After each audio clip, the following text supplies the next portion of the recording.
Hermanos, nuevamente buen día. Vamos ahora a prepararnos para en este momento de adoración en el que siempre recordamos, amados hermanos, que la forma como ustedes estarán adorando es allí escuchando. Así que quiero invitarles a que los que tengan la posibilidad de apagar sus celulares o ponerlos en modo avión o silencio para que podamos estar, hermanos, concentrados, atentos a este momento de predicación. Como dijo nuestro hermano Jairo, vamos a continuar, hermanos, en nuestro expositivo. Ya hemos venido avanzando durante varios meses en la carta a los Colosenses y hoy, hermanos, ya estamos culminando el capítulo 3. Una de las virtudes, hermanos, que Dios revela de sí mismo desde el principio, o tal vez podría ser la primera virtud que Dios revela en todo este plan de redención, podríamos decir que es la santidad o su santidad. Cuando Satanás se rebela contra Dios, cuando peca contra Dios, al querer ser igual que Dios, es expulsado de la presencia de Dios. Ya no podía estar en la presencia de Dios, porque Dios, al ser un Dios santo, santo, santo, 3 veces santo, su santidad no le permite cohabitar con el pecado ni con el pecador. Y aunque el sermón de hoy, hermanos, no es sobre la santidad de Dios, la santidad sí está relacionada con lo que Dios demanda de su pueblo. ¿Qué es lo que Dios demanda de su iglesia? Así que, hermanos, en este día o en el sermón de hoy aprenderemos algunos de los rasgos o virtudes de una vida consagrada a Dios. Digo algunos porque no podemos verlos todos en un sermón, pero en lo que Pablo está exponiendo hoy vamos a ver algunas de estas características de una vida consagrada al Señor.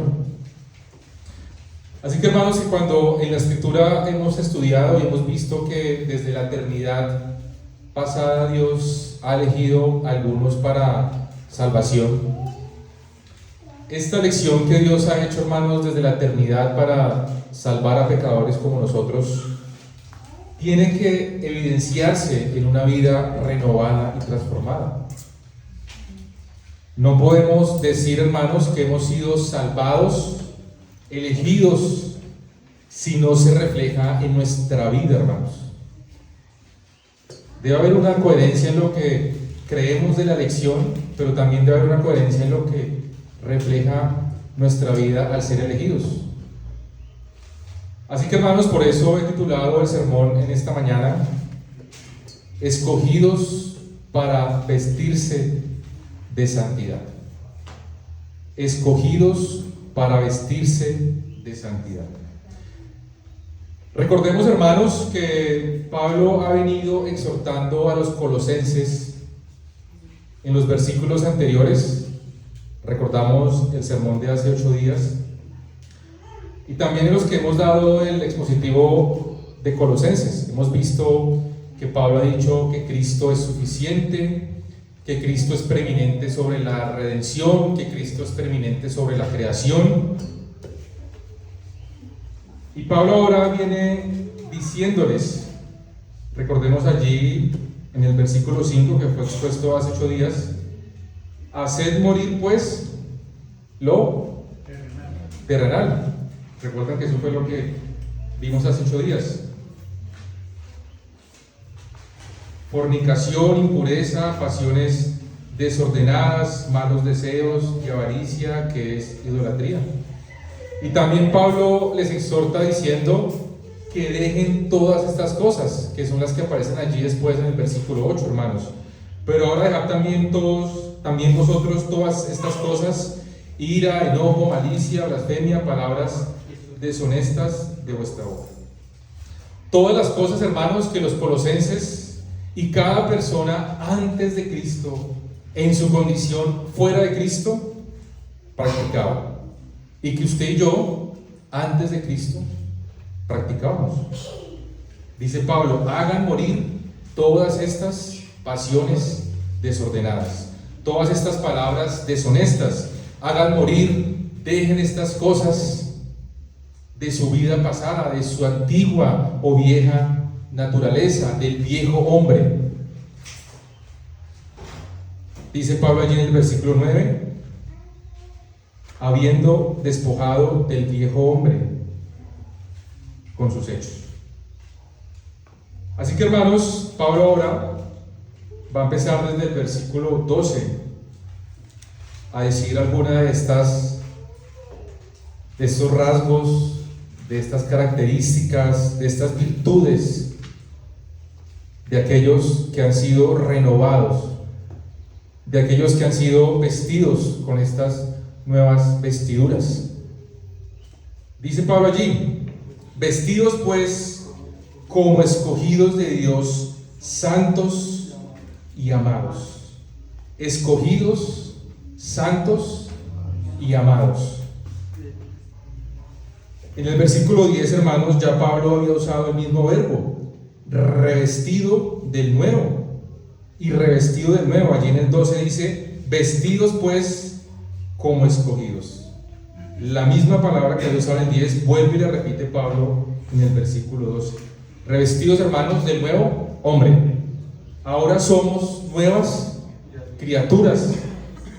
El cristiano, hermanos, ahora en su unión con Cristo, es alguien que está siendo renovado.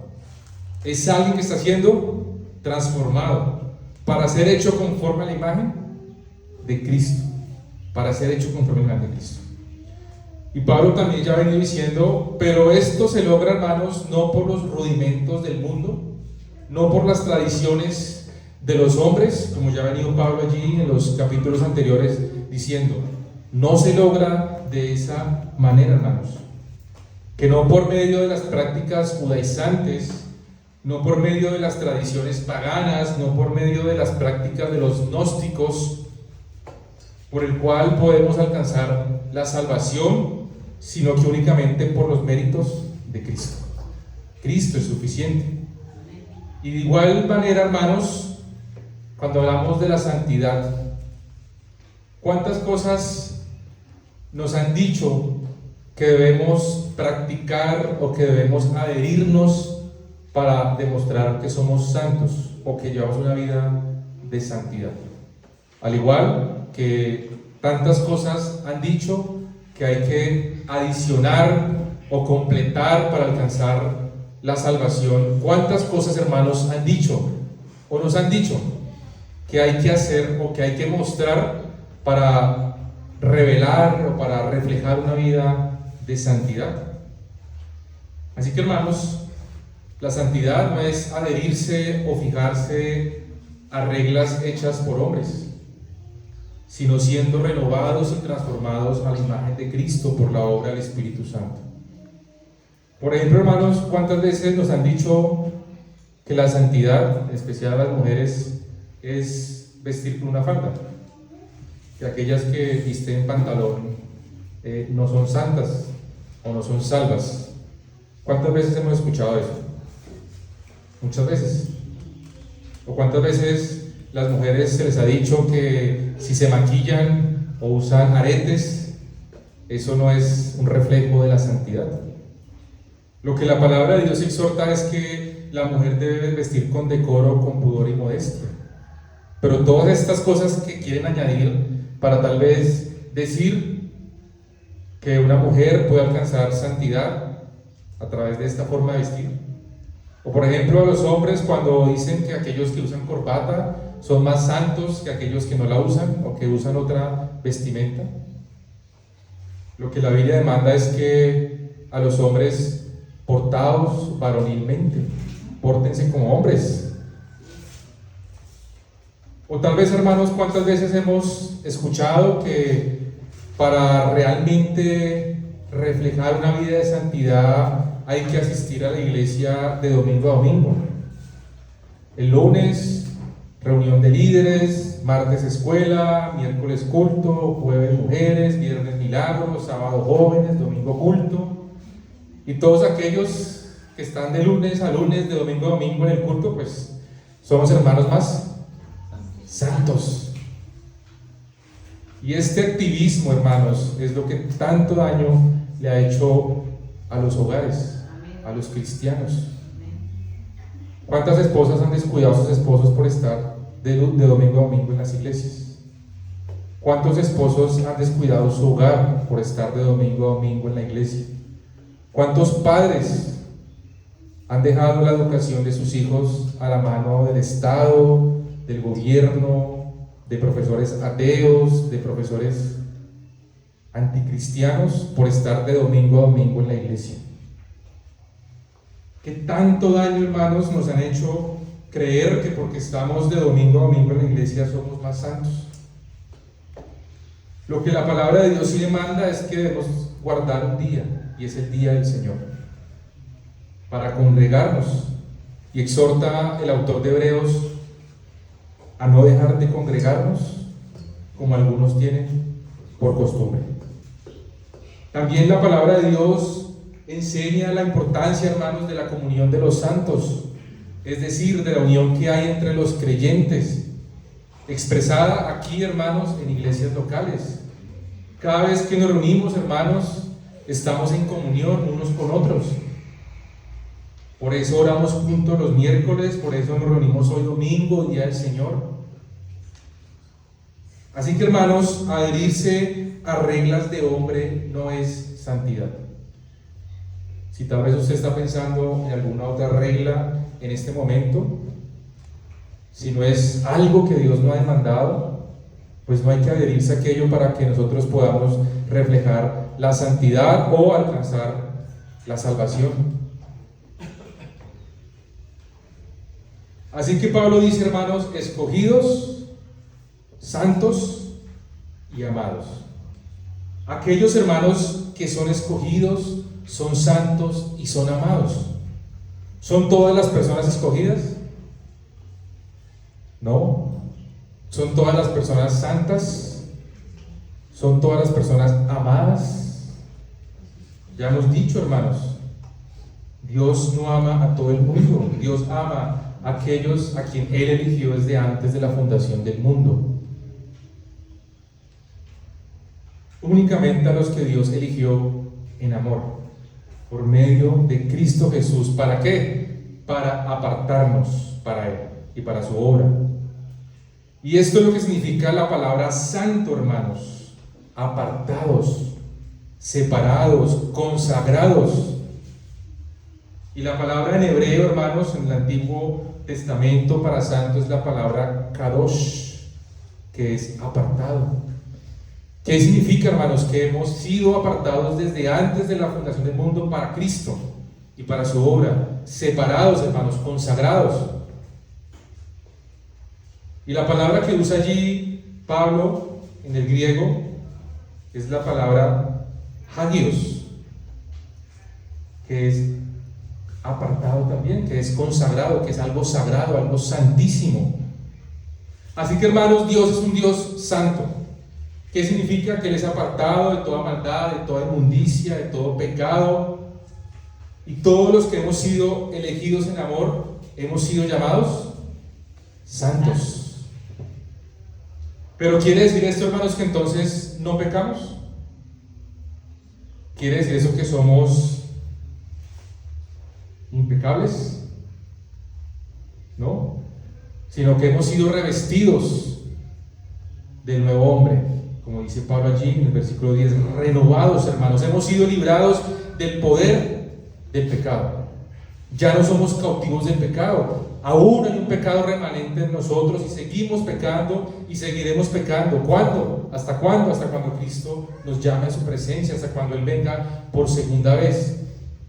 Pero ya no somos esclavos del pecado. Hemos sido revestidos del nuevo hombre.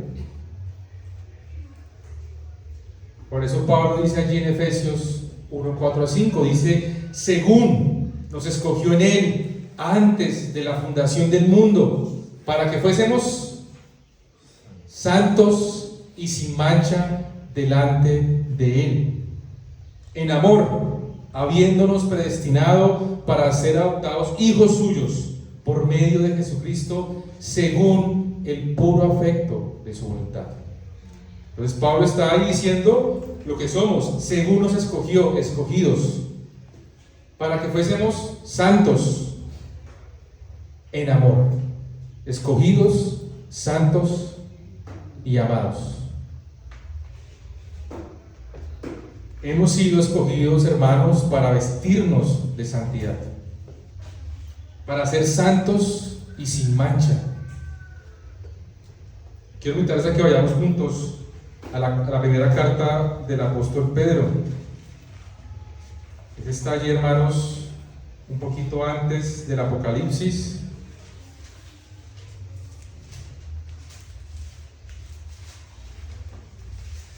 Primera de Pedro, hermanos, capítulo 2, versículo 9.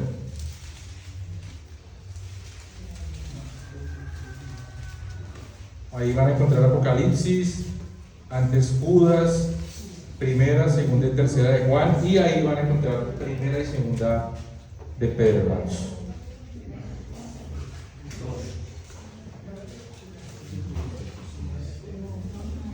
Primera de Pedro 2:9. Veamos lo que dice Pedro de los cristianos. Mas vosotros sois linaje escogido, real sacerdocio, nación santa, pueblo adquirido por Dios, para que anunciéis las virtudes de aquel que os llamó de las tinieblas a su luz admirable. Pedro está aplicando, hermanos, unos títulos utilizados para Israel en el antiguo pacto, y ahora los está aplicando para la iglesia que ahora es el Israel de Dios. En el nuevo pacto, la iglesia es el Israel espiritual. Las mismas palabras: linaje escogido, real sacerdocio, nación santa, pueblo adquirido, citando allí a Oseas. Así que, hermanos, es lo que Dios ha hecho con su iglesia: escogernos desde antes para hacernos santos y amarnos, escogidos, santos y amados. Volvamos, hermanos, a nuestro pasaje principal allí en Colosenses 3.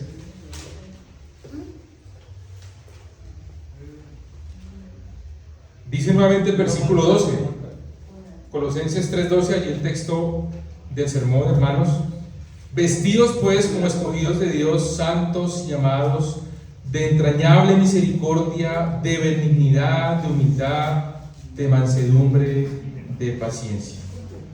Ahora, hermanos, vamos a ver cómo Pablo va a exponer o a hablar sobre algunas virtudes de aquellos que estamos vestidos de santidad. Y quiero que usted en esta mañana pueda reflexionar en cada virtud de la que habla Pablo de aquí en adelante, hermanos, y usted pueda decir si usted está vestido de santidad, si usted ha sido escogido, si usted ha sido amado, o si usted es santo, si usted ha sido llamado santo. Así que dice Pablo allí: de entrañable misericordia, vestidos de entrañable misericordia.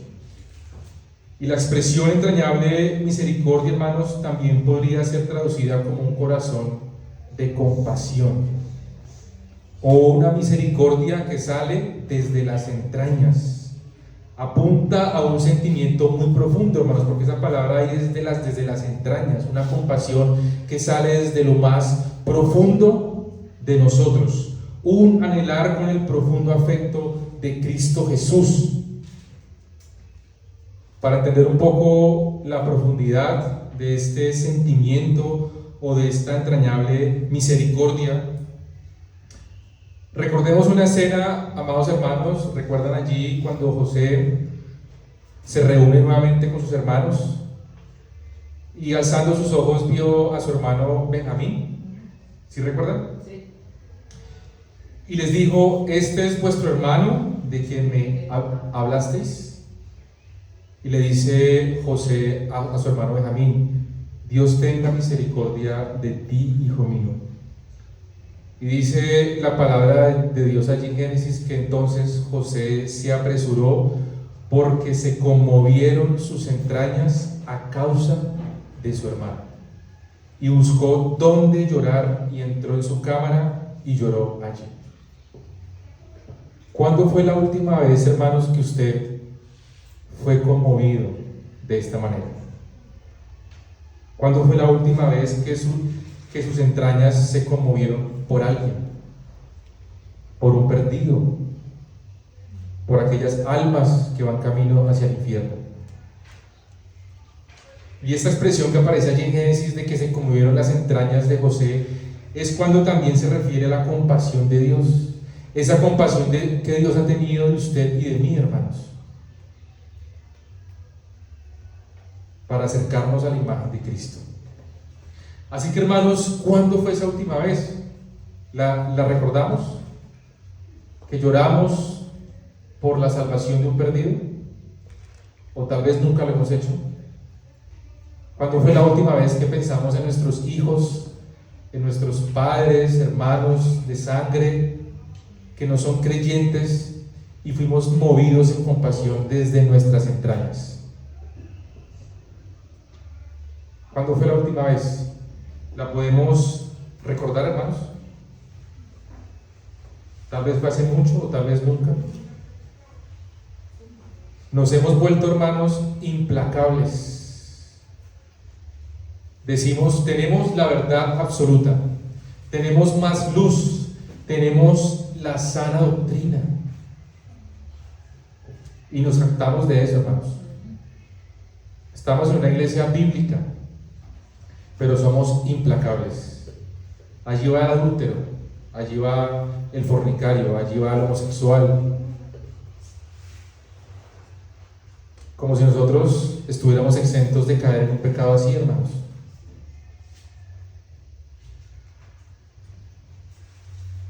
¿Cuántas veces hemos caído encima de un adúltero como si nosotros estuviéramos exentos de caer algún día en adulterio?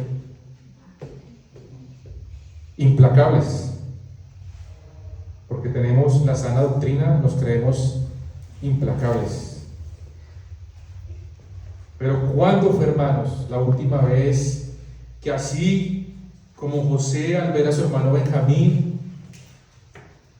no aguantó, hermanos, y se fue a llorar a su cuarto y lloró amargamente por su hermano? Así, hermanos, que si un hermano ha caído en un pecado grave o escandaloso, eso debe llevar a movernos en misericordia, a una entrañable misericordia, al ver a nuestros hermanos de sangre, hijos, vecinos, que van camino hacia la condenación eterna, hermanos. ¿Alguna vez ha pensado en eso? ¿Alguna vez, hermanos, hemos pensado en eso? Aquellos familiares que van camino hacia la muerte eterna, pero no. ¿Qué es lo que decimos? Pecador, al infierno. Pecador, todos son pecadores, al infierno, como con una justicia implacable, sin compasión. Así que, hermanos, una de las características o de los rasgos de que estamos vestidos de santidad, hermanos, es que estamos vestidos de entrañable misericordia. Una misericordia desde nuestras entrañas por aquellas personas que van camino hacia la condenación eterna. Amén. Después dice Pablo allí: vestidos de benignidad. La próxima cualidad que habla Pablo allí es la benignidad. Y esta es la bondad, hermanos, de corazón que imparte el Espíritu, y que es justamente lo contrario, lo opuesto que aparece allí en el versículo 8. que Pablo dice: dejad también todas esas cosas, ira, enojo y malicia. La benignidad es lo contrario a la malicia, es la bondad de corazón que imparte el Espíritu. Los cristianos de antaño se recomendaban a otros por su bondad. Cuando Pablo estaba hablando de su ministerio allí a los Corintios, dice: en pureza, en ciencia, en longanimidad, en bondad, en el Espíritu Santo. Y se nos exhorta a ser como Dios, porque Él es bondadoso. Hay algo, hermanos, que ya tenemos por medio de Cristo, y es que podemos vestirnos de bondad. Y a veces somos más buenos con los animales que con nuestros propios hermanos, a los que fueron hechos a imagen y semejanza de Dios. Ya por eso hoy en día la sociedad está llegando a un bestialismo, hermanos. Ya tienen perros y son hijos. Muestran su bondad más a un animal, llamándolo hijo. Dicen que no quieren tener hijos porque ya tienen hijos, un perro y un gato. Esto es bestialismo, hermanos. Esto no es el diseño de Dios.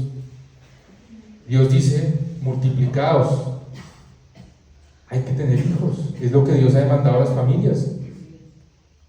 No es que no hay dinero, es que la sociedad está muy dañada, es que el mundo siempre ha estado pervertido. La sociedad siempre ha estado dañada. Esa no es una excusa para no tener hijos.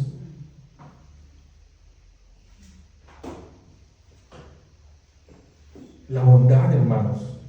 ¿Qué es lo que estamos mostrando, hermanos? Esa bondad.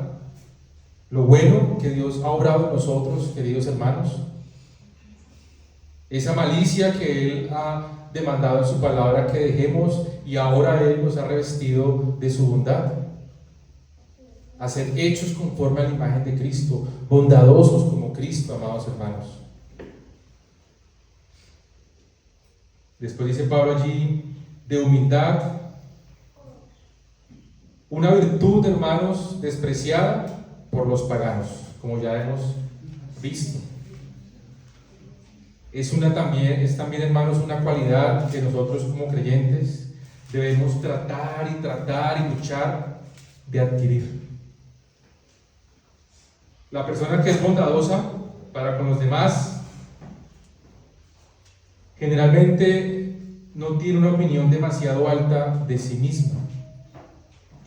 Cuando un miembro, hermanos, de una iglesia estima a los demás superiores que él mismo, hermanos, esta es la humildad. Y se crea un ambiente feliz en cada iglesia local, cuando un miembro estima a otro hermano por encima de él. Por supuesto, hermanos, que también hay tal como una humildad fingida, natural de los fariseos, natural de los falsos maestros, de los falsos creyentes, como ya Pablo ha venido allí diciendo cuando dijo en el 2:18: nadie os prive de vuestro premio, afectando humildad y culto a los ángeles, una falsa humildad. Después dice en el 23: tales cosas tienen a la verdad cierta reputación de sabiduría en culto voluntario, en humildad y en duro trato del cuerpo, pero no tienen valor alguno contra los apetitos de la carne. Una falsa humildad, una humildad fingida. Y un buen ejemplo, hermanos, de humildad es cuando recordamos a este centurión, cuando envía este mensaje a Cristo y dice: no soy digno de que entres bajo mi techo. Y es que ese es el problema, hermanos, que nosotros nos creemos dignos de muchas cosas y no somos dignos de nada. Ni siquiera el pan que esta mañana comimos, no somos dignos de eso, hermanos. Dignos de estar vestidos, y ni aún somos dignos de estar aquí sentados escuchando el santo evangelio de Dios. Pero Dios ha sido misericordioso con ustedes y conmigo, hermanos.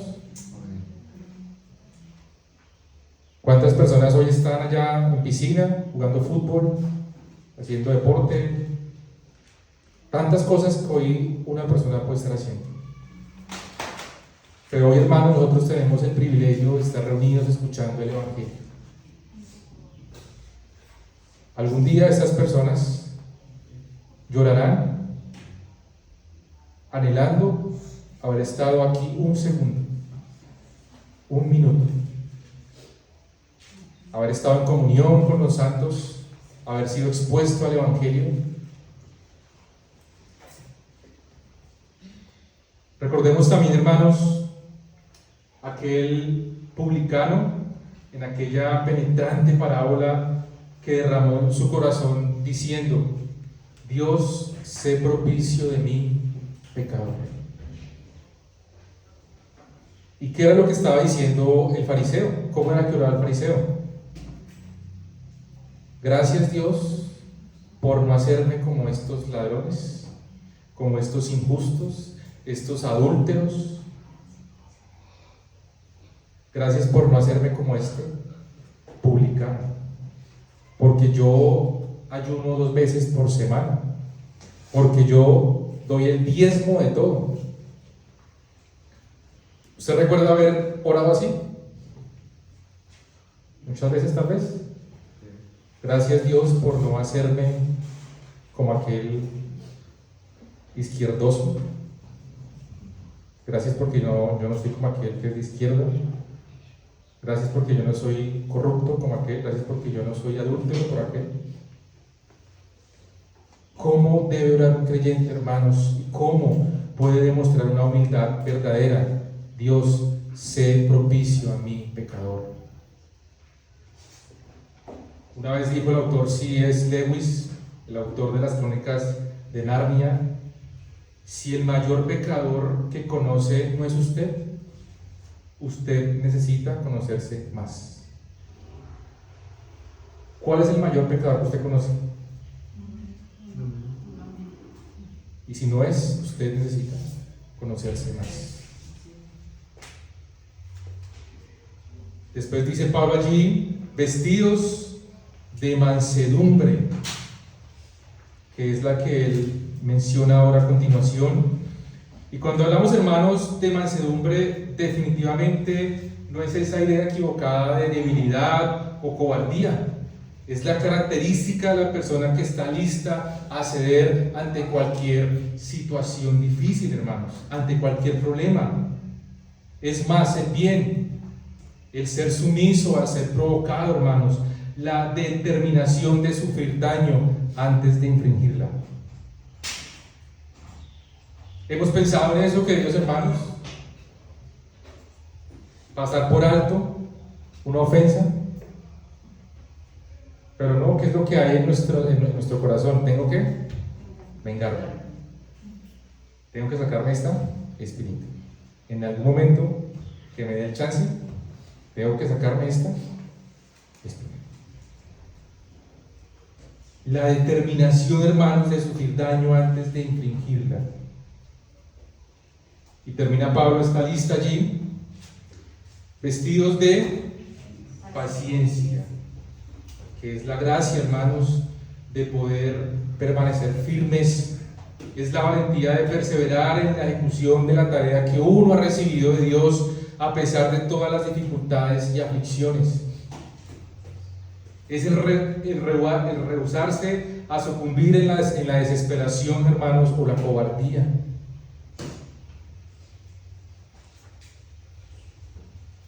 Y Pablo va a conectar allí esta última virtud, vestidos de paciencia. Y va a empezar allí el versículo 13. ¿Paciencia para qué? Para soportarnos unos a otros y perdonándonos unos a otros si alguno tuviera queja contra otro. De la manera que Cristo os perdonó, así también hacedlo vosotros. Así que Pablo termina esta lista pequeña de estas virtudes diciendo: vestidos de paciencia, soportándoos unos a otros. Esta palabra allí, hermanos, en el griego es la palabra anejomai, y quiere decir padecer, sufrir, aguantar unos a otros.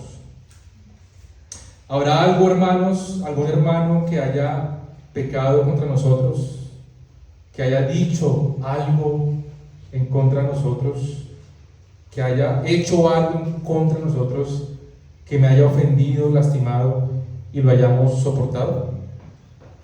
Y lo hayamos aguantado, hermanos. Y recordemos que Pablo está aquí, hermanos, en un contexto eclesiástico, ¿no? Es decir, él está enviando esta carta a la iglesia en Colosas, a los colosenses.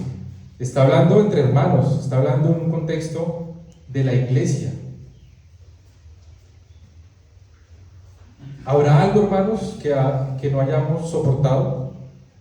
Tal vez muchas cosas, pero ¿qué es lo que dice Pablo? Soportándonos unos a otros, recordando, hermanos, que somos pecadores, recordando, hermanos, que estamos con hermanos pecadores. Quiero invitarles a que vayamos a Efesios capítulo 4, versículo 2, ahí un poco atrás de Colosenses.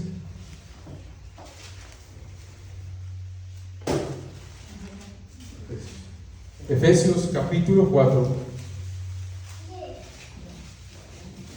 versículo 2.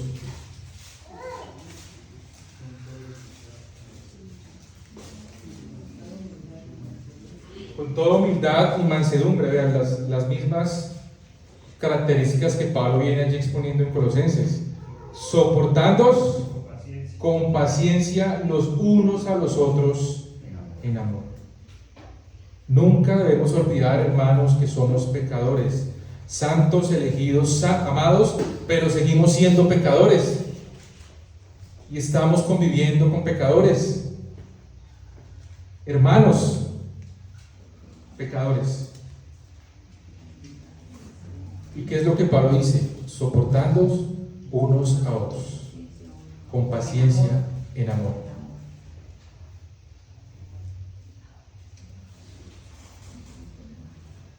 Cualquier pecado, hermanos, que alguien, un hermano, comete contra nosotros y ya se convierte en nuestro enemigo. Cualquier pecado que comete algún hermano contra nosotros y ya queremos irnos de la iglesia. Ya no queremos compartir. Pero ¿qué es lo que Pablo dice? Soportándonos unos a otros. Aguantemos unos a otros. ¿Hay algún pecado, hermanos? Y regresemos otra vez a nuestro libro allí, a nuestra carta en Colosenses. ¿Hay algún pecado, hermanos, que Cristo no haya perdonado de nosotros? ¿Cuántos pecados perdonó Cristo de nosotros? Los pasados, los presentes, los que cometimos esta mañana, los que vamos a cometer ahorita en la tarde y los que cometeremos. Y Cristo, hermanos, nos ofreció perdón gratuitamente. Y es lo que dice allí Pablo, dice Cristo os perdonó. Y la forma en como Pablo lo dice en el griego es un perdón gratuito. Un perdón que usted y yo no merecemos. Y de la misma manera, ese mismo verbo que dice allí Pablo dice, y perdonándoos unos a otros. Así que como Cristo nos perdonó gratuitamente, nosotros también debemos perdonar gratuitamente. ¿Qué significa perdonar gratuitamente? Como Cristo lo hizo, así también hacedlo vosotros. No hasta que no se me arrodille y me bese los pies. Que te perdone Dios, que te perdone. Porque yo jamás. ¿Hasta dónde hemos llegado, hermanos? ¿Creernos más que Dios? ¿Que perdone Dios y nosotros no? Una persona, hermanos, que está vestida de santidad, perdona como Cristo perdonó a todos aquellos los hermanos que si alguno tuviera queja contra el otro, soportando y perdonando como Cristo nos perdonó. Aquel que nos ha ofendido, hermanos. Pero vivimos toda la vida con esa amargura en nuestros corazones. ¿Por qué no me contestó el WhatsApp? porque me dejó en visto una semana, duramos así, dolidos. Y de verdad eso puede sonar un poco tonto, hermanos, pero hay personas que se ofenden. Eso es estar vestido en santidad, amados hermanos, soportándonos y perdonándonos unos a los otros. Y hermanos, es que la iglesia es un medio de santificación que Dios ha dejado para cada creyente.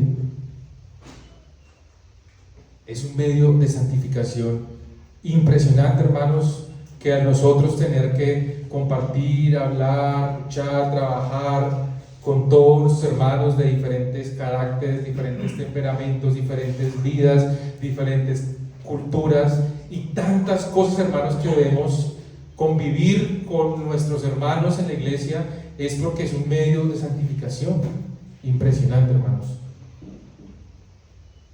Y por eso es que es importante la comunión de los santos, estar juntos como iglesia, compartir con los hermanos, sufrir con los hermanos.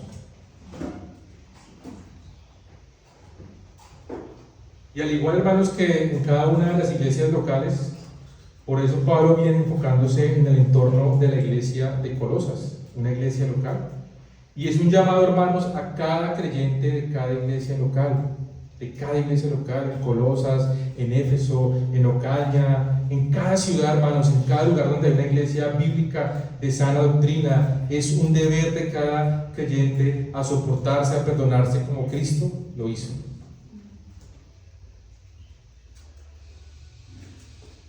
Dice el versículo 14, hermanos, y sobre todas estas cosas, vestidos de amor, que es el vínculo perfecto. Otra vez Pablo usa este imperativo, vestidos. Ustedes recuerden que los judíos, cuando quieren hacer énfasis en algo, repiten una palabra, una frase, una expresión, y lo que ya viene Pablo haciendo énfasis es revestidos de nuevo, vestidos pues como escogidos, y ahora dice vestidos de amor. Y Pablo, hermanos, muestra la supremacía del amor sobre todas las cosas, porque dice que es el vínculo perfecto, y sobre todas estas cosas vestidos de amor. Y esta palabra amor, hermanos, que aparece allí es la palabra ágape, la palabra en griego, que significa un amor benevolente, un amor divino, incondicional, y aparece más de 110 veces en el Nuevo Testamento. Así que es probable que cada vez que usted vea la palabra amor en el Nuevo Testamento, es probable que sea la palabra ágape. Y a esta palabra ágape, a este amor que dice allí Pablo, es a lo que Pablo llama el vínculo perfecto. Aquel que se viste de santidad ama, hermanos. Es como si Pablo les hubiese dicho con esta expresión a los colosenses: lo que los fortalecerá a ustedes y los llevará hasta la obtención del ideal espiritual no es el conocimiento o la filosofía de la cual se jactaban los falsos maestros allí en Colosas, o la obediencia a las reglas humanas que estaban allí estos maestros imponiendo allí, sino el amor uno para con el otro, que es la respuesta espontánea al amor que Dios les tiene, hermanos. Así que, hermanos, déjenme decir en esta mañana que usted puede tener la doctrina correcta, la teología correcta, un entendimiento correcto de las Escrituras, un conocimiento amplio de Dios, pero sin amor, eso es inservible, hermanos. Eso es basura. Y como siempre decimos, hermanos, usted puede contar, tal vez no podemos contar la cantidad de teólogos a lo largo de la historia de la humanidad que han podido explicar las Escrituras, entender las doctrinas, pero nunca tuvieron amor. Y están allá, condenados en el infierno. Podemos tener todo, hermanos. De hecho, podemos traer mercado y llenar esa canasta de amor que empezamos hoy, por si no lo recordaban, para que lo recuerde para el otro domingo. Pero si no tengo amor, hermanos. ¿Y qué es lo que Pablo dice allí en 1 Corintios 13? Si yo hablase lenguas humanas y angélicas y no tengo amor, vengo a ser como el metal que resuena o címbalo que retiñe. Inservible, hermanos. Y si tuviese profecía y entendiese todos los misterios y toda ciencia, y si tuviese toda la fe de tal manera que trasladase los montes y no tengo amor, nada soy. Y si repartiese todos mis bienes para dar de comer a los pobres, y si entregase mi cuerpo para ser quemado y no tengo amor, de nada me sirve. El amor, hermanos, es la gracia que une todas las gracias. Por eso allí en nuestra Reina Valera, en 1 Corintios 3, el título que le pusieron es la supremacía del amor. Es lo que Pablo dice, el vínculo perfecto. Allí en el versículo 15, hermanos, continúa Pablo.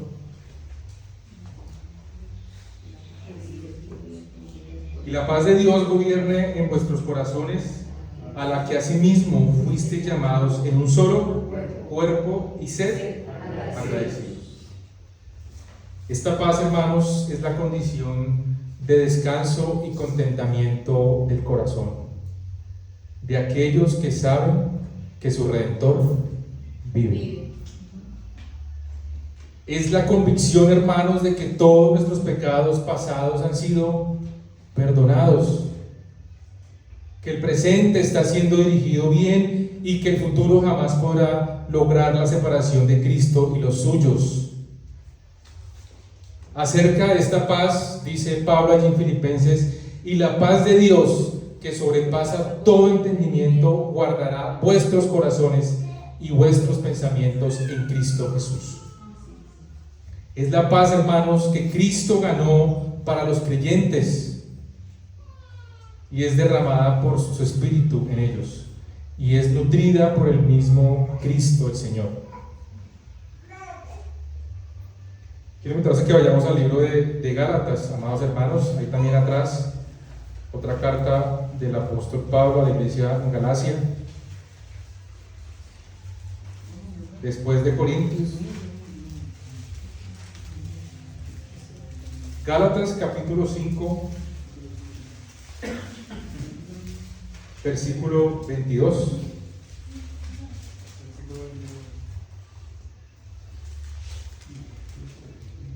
Y 23 dice la palabra de Dios: mas el fruto del Espíritu es amor, gozo, paz, paciencia, benignidad, bondad, fe, mansedumbre, templanza. Contra tales cosas no hay ley. Pues, hermanos, aquí vemos a Pablo, lo que está diciendo ya en Colosas, de estas virtudes que hacen parte del fruto del Espíritu. Y recordemos, hermanos, que cuando hablamos del fruto del Espíritu hablamos de todo un cuerpo, no hablamos de los frutos del Espíritu, sino que hablamos del fruto del Espíritu. Y dentro de este fruto del Espíritu está esto que ya Pablo ha venido diciendo en Colosas. Dice en Colosas: el amor, el gozo, la paz, la paciencia, unidad, bondad, fe, mansedumbre, templanza. La paz, hermanos, que dice allí, que sobrepasa todo entendimiento. Y volviendo allí a nuestro texto en Colosenses, hermanos, dice Pablo entonces: y la paz de Dios gobierna en vuestros corazones, a la que asimismo fuiste llamados en un solo cuerpo. Llamados en un solo cuerpo, hermanos, que es la iglesia. Elegidos, hermanos, llamados a estar en el cuerpo de Cristo, hermanos.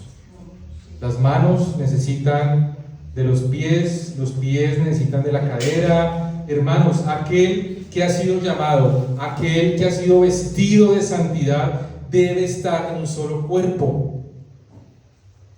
La fe cristiana, hermanos, es para vivirla y expresarla de manera corporativa, en comunidad. No podemos pretender ser llaneros solitarios, como muchos que después de la pandemia quedaron mal acostumbrados a conectarse al culto, acostados allá con la pijama y desayunando. Hermanos, eso no es hacer parte del cuerpo de Cristo.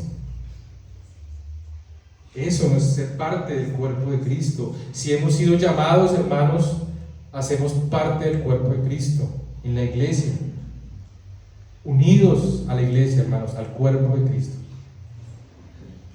Y Pablo añade: y sed agradecidos. Y es digno notar, hermanos, la frecuencia con la que en esta breve epístola Pablo hace mención del privilegio y el deber de ser agradecidos. Dice allí en el versículo 1:3 de la carta a Colosenses: siempre orando por vosotros, damos gracias a Dios, Padre de nuestro Señor Jesucristo. Damos gracias. Después ahí en el 1:12 del versículo dice: con gozo dando gracias al Padre que nos hizo aptos para participar de la herencia de los santos en luz. Después en el versículo 2:7 en Colosenses: arraigados y sobreedificados en Él y confirmados en la fe, así como habéis sido enseñados, abundando en acciones de gracias. Después en el 3:15, que ya estamos ahí leyendo: sed agradecidos. El versículo 17, que vamos a terminar de leerlo, dice: dando gracias a Dios Padre por medio de Él. Y después en el versículo 4:2 dice: perseverad en la oración, velando en ella con acción de gracias, hermanos.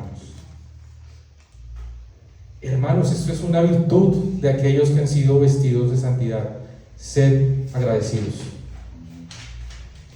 Vamos a ver eso ahorita en el versículo 17. Y en el versículo 16, hermanos, dice: la palabra de Cristo mora en abundancia en vosotros, enseñándoos y exhortándoos unos a otros en toda sabiduría, cantando con gracia en vuestros corazones al Señor con salmos e himnos y cánticos espirituales. Entonces, hermanos, ¿qué es lo que dice Pablo allí que debe morar en nosotros abundantemente? La palabra de Cristo.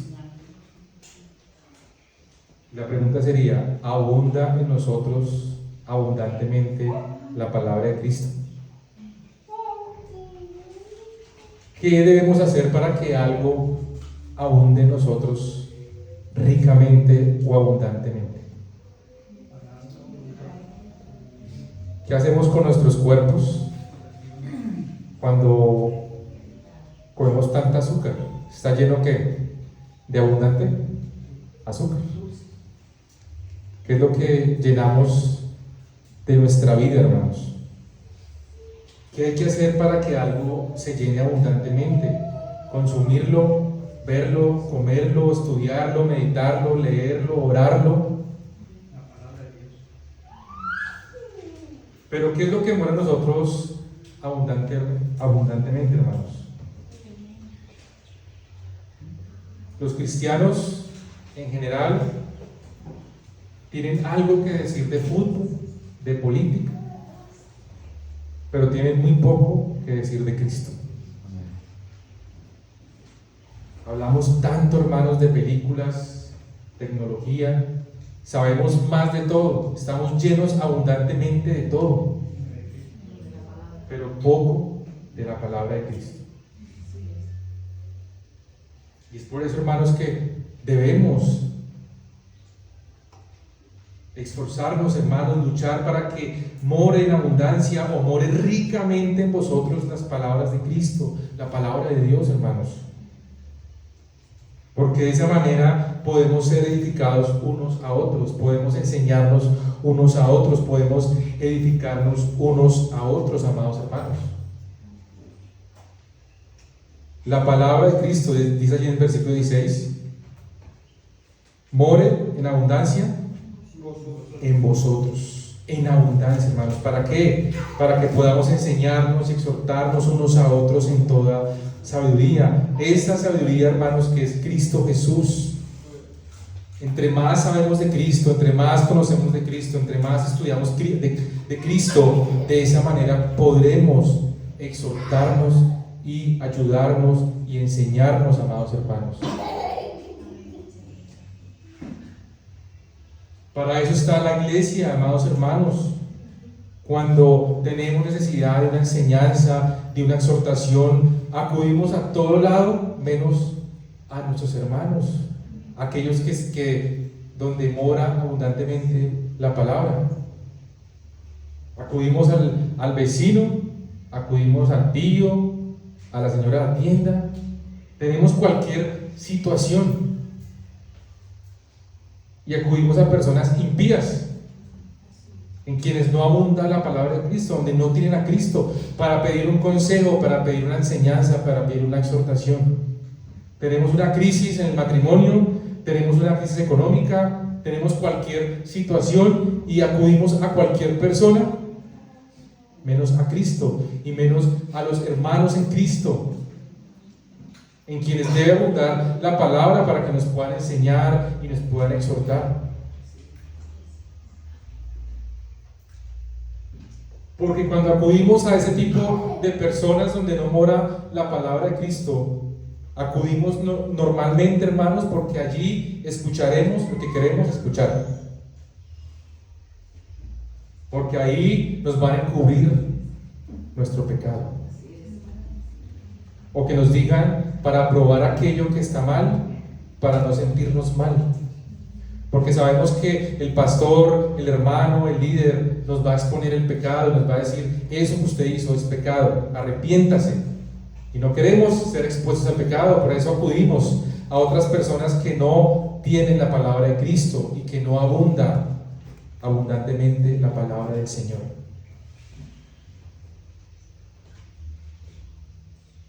Y de hecho hoy acudimos a la inteligencia artificial. Hoy ya las personas le preguntan a la inteligencia artificial: tengo depresión, tengo ansiedad, ¿qué hago? Y la inteligencia les va a responder: busca ayuda profesional, visita al psiquiatra, medicamentos, técnicas de relajación. Es lo mismo, hermanos. Pero para la depresión, para la ansiedad y todas estas enfermedades del alma, la inteligencia artificial nunca les va a decir que Jesús dijo: vengan a mí los que están cansados y trabajados y yo los haré descansar. Amén. Nunca la inteligencia artificial les va a decir esto. Nunca un impío les va a decir esto.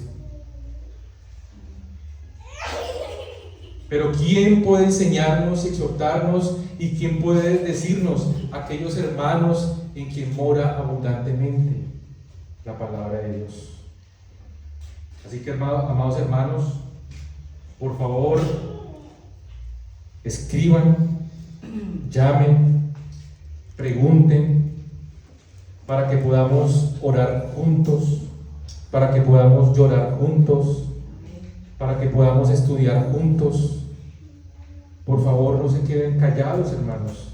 Para eso estamos nosotros, los hermanos de la iglesia, para escucharles, para poder guiarles por medio de la palabra. Así que en esta mañana quiero decirles que por favor no les dé pena.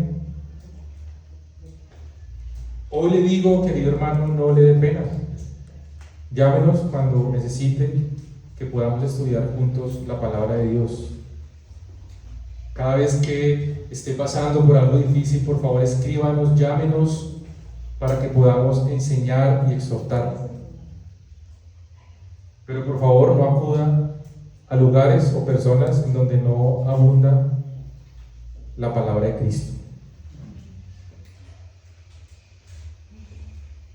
Para que cantemos juntos, como Pablo dice allí, con salmos, himnos y cánticos espirituales.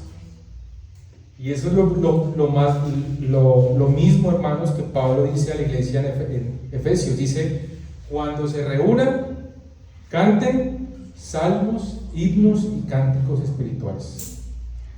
Eso es lo que se debe cantar en una iglesia, hermanos. salmos, himnos y cánticos espirituales. No cánticos carnales y terrenales, antibíblicos, sino himnos, salmos y cánticos espirituales. Y para concluir, hermanos, termino con el versículo 17 y también con este mismo versículo podemos hacer las aplicaciones.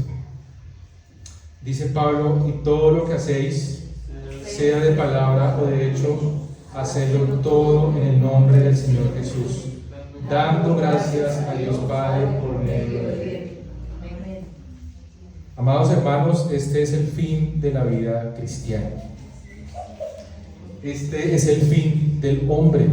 El propósito del hombre es hacer todo por medio de Cristo, para la gloria de Cristo, dando gracias a Él por medio de Cristo.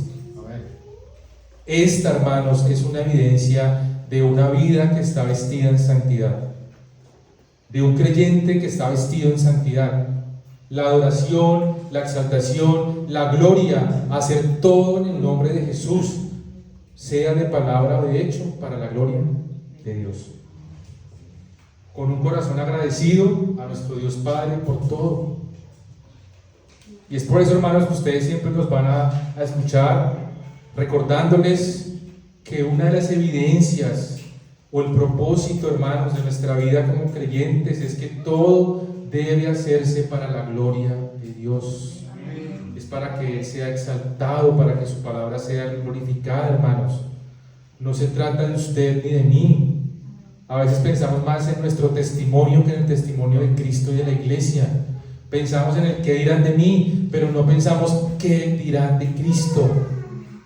¿Estos somos nosotros dignos representantes de Cristo? ¿O dirán, y eso que es cristiano? ¿Y eso que es evangélico? ¿Qué tal que no? Con un corazón agradecido a nuestro Dios Padre por todo, por la salud, por la enfermedad, por la escasez, por la abundancia, por los problemas, por las crisis, por el trabajo, por el desempleo, por cada una de las situaciones en las que cada uno de nosotros nos encontremos, es dando gracias a Dios por todo. No únicamente, hermanos, por lo bueno, sino también por lo malo. ¿Acaso alguien podrá decir que de la boca del Altísimo viene solamente lo bueno y no lo malo? Dice Jeremías en Lamentaciones.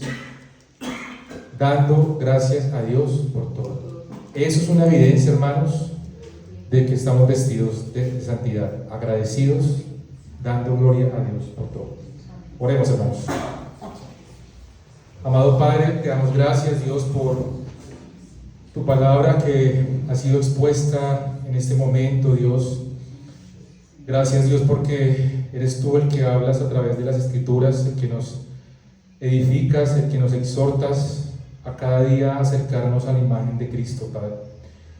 En esta mañana, Dios, quiero darte gracias por mi vida, por la vida de mis hermanos, de cada una de las personas que hoy estamos, por los que no han podido venir, para que tú nos guíes, Dios, por medio de tu palabra, a que podamos reflejar que estamos vestidos de santidad, Dios.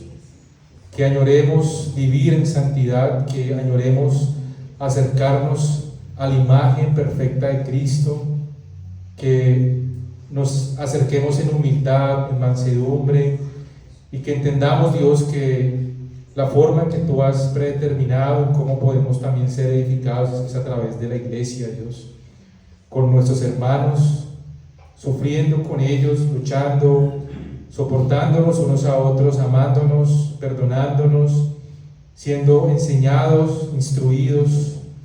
Ayúdanos, Dios, a entender estas verdades en las Escrituras, a vivir, Dios, para tu gloria, a sacar provecho, Dios, de este privilegio que hoy tenemos de estar juntos en comunión y poder ser instruidos, poder guardar este día como tu iglesia, Dios, y poder adorarte, Dios, poder ser guiados por medio de tu palabra. Gracias, Dios, te pedimos que podamos seguir siendo guiados por ti, iluminados por medio del Espíritu Santo, por medio de la predicación de tu palabra, para ser santificados, Dios, en este proceso que tú haces en nuestras vidas, en nuestra vida como creyente, hasta cuando tú vuelvas, Dios, o nos llames y seamos glorificados, Padre. Damos a ti toda gloria y toda honra en el nombre de Cristo Jesús. Amén. Muchas gracias, hermanos. Invito a